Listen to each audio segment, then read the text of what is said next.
what they are doing is they are trying to ratchet up the fear. All the Democrats have.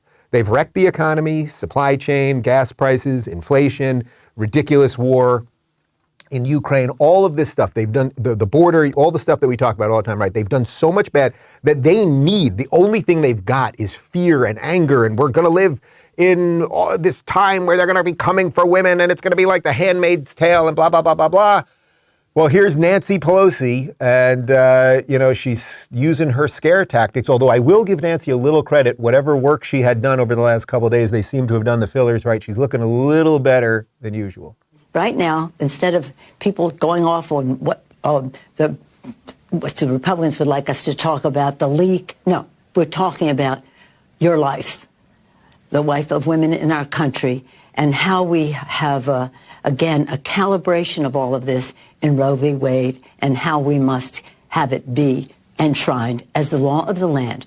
This is a severe danger to women. It's a severe danger to the Constitution of the United States. And it's a severe danger to other rights of privacy that are in the Constitution. Okay, none of that is true. It is not a danger to women. Guys, I'm not a mathematician, but I think about half people are women. That means half of the babies are women. So you're kind of protecting some of the women. Again, this doesn't even matter what you think about abortion.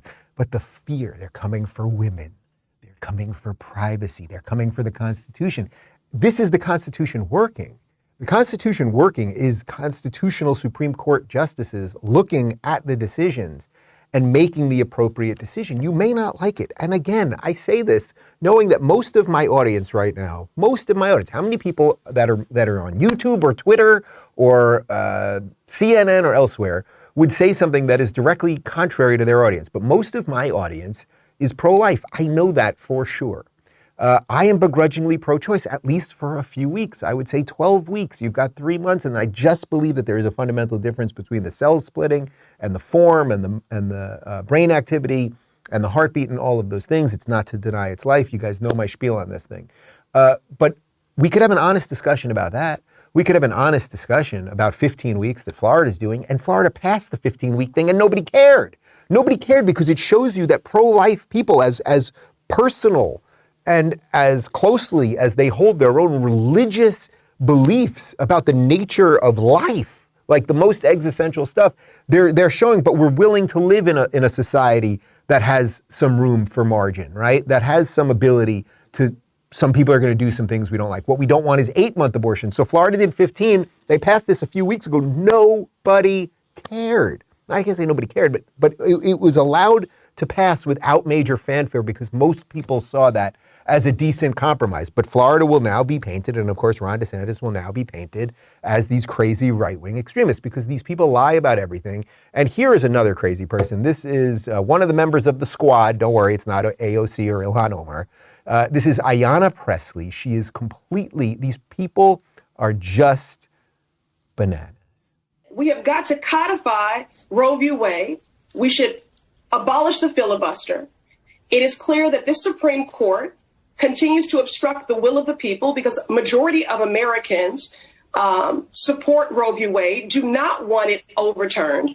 And the far-right extremism of this Supreme Court has obstructed the will of the people when it comes to voting rights, when it comes to housing rights, and now when it comes to reproductive freedom, justice, and bodily autonomy.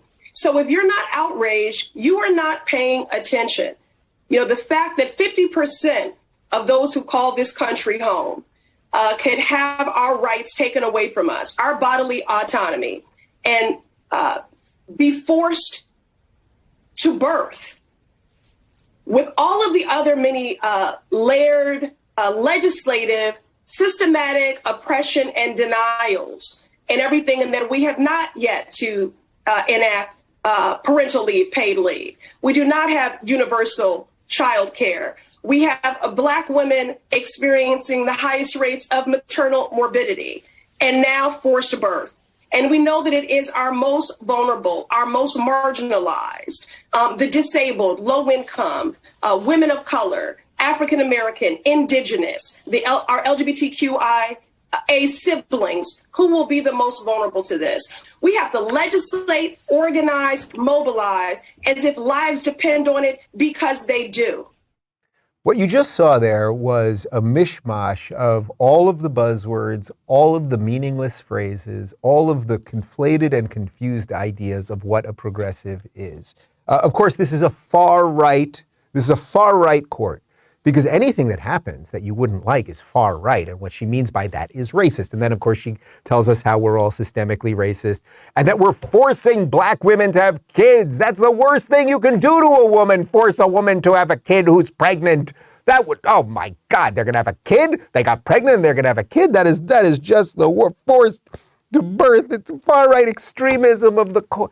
It's all meaningless drivel. And then when she's talking about and child pay and all of these things, it's like, those are the big government programs you want. That has nothing to do with how we're governed. It has nothing to do with the laws of the United States. And one more time, guys, by the way, this idea of packing the court, that is an assault on the Constitution. We have 3 branches of government. I know that your wizard, AOC, does not know that. But we have 3 separate branches. They have checks and balances to make sure none gets too powerful. So if you use your power to overpower another branch, you are in violation of your oath of office. Start impeaching these people. I'm not kidding. They're telling you we hate America. We hate the founding documents. We want to assault the Constitution.